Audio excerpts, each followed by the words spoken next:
You're listening to Brain Lenses, a show about how we perceive the world, ourselves, and each other. I'm Colin Wright.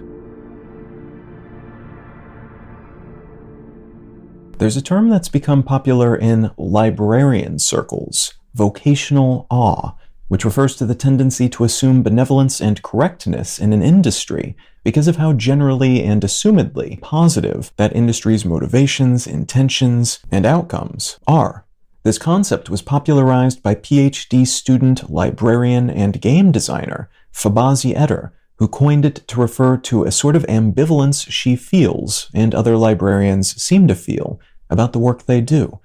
In essence, they're able to contribute substantially to the well-being of their patrons, and arguably society as a whole, by providing access and support, acceptance, and third places, environments in which to exist beyond one's work and one's home. But they're also underpaid, overworked, abused, and villainized by those within the library system and patrons, and thus simultaneously celebrated and taken advantage of, heralded as do-gooders, but also put in a position where they must often suffer, personally, to do the beneficial things they do. This leads to a situation in which folks working in this industry must either adopt the label librarian as a sort of identity-defining term, incorporating these expectations and burdens into their lives, and figuring out ways to make it through mostly psychologically and physically intact, or they're derided as insufficiently morally pure and weeded out, unable to make the lack of sufficient pay,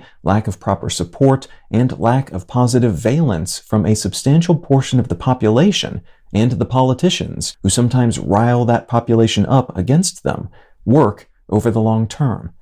Librarians are told they must be passionate about their work, must endure the slings and arrows cast at them because, well, that's just part of the job. If you can't cope, you are not cut out to be a librarian. This leaves out the fact that those downsides need not shape a librarian's reality. They are the consequence of issues within the system, within the politics that shape that system, and within the broader culture that makes some people think they can abuse public servants of this kind. The idea that librarians must suffer to do their jobs is a convenient story told to those doing the suffering and to those who cause the suffering then, and enabled in part by the awe evoked by the work they do. If that awe disappeared, there's a chance we could have real-deal conversations about these flaws and maybe even address them. But until said awe is tempered and seen for what it is, those conversations are unlikely to be productive or held in the first place. This term can be used beyond the realm of libraries, too, as it arguably applies to anyone who does work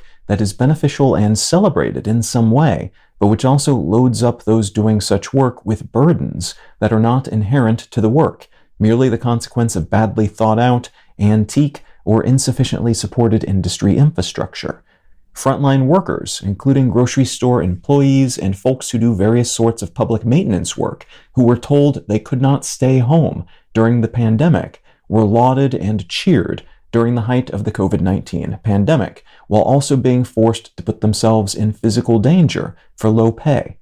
Doctors and nurses and other medical staff are likely to work under similar conditions on a regular basis, their compensation seldom aligning with the extreme hours, stress, and other lifestyle-defining pressures they face. This same sort of awe is often injected into other workplaces as well, with CEOs and founders trying to get employees to see themselves as part of something larger, something worth sacrificing for, which can be broadly beneficial in the sense that it allows workers to feel like they're part of something big and important, something beyond themselves, but potentially damaging in that it can also fuel pressure to work nights and weekends, implicitly requiring they set aside their own preferences, needs, and even general well-being in favor of what is best for the company, putting their at-work family over their actual at-home family.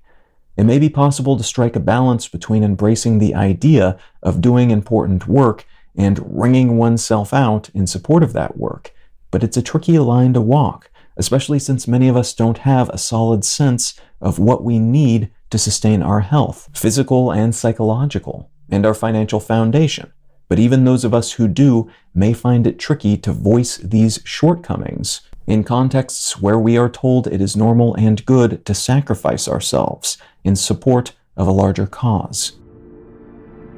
You can find out more about brain lenses, including how to support this show, and in return receive an additional episode of the show each week at brainlenses.com. You can also support this and all of my projects at understandery.com. I'm Colin Wright, and I'll talk to you again next week.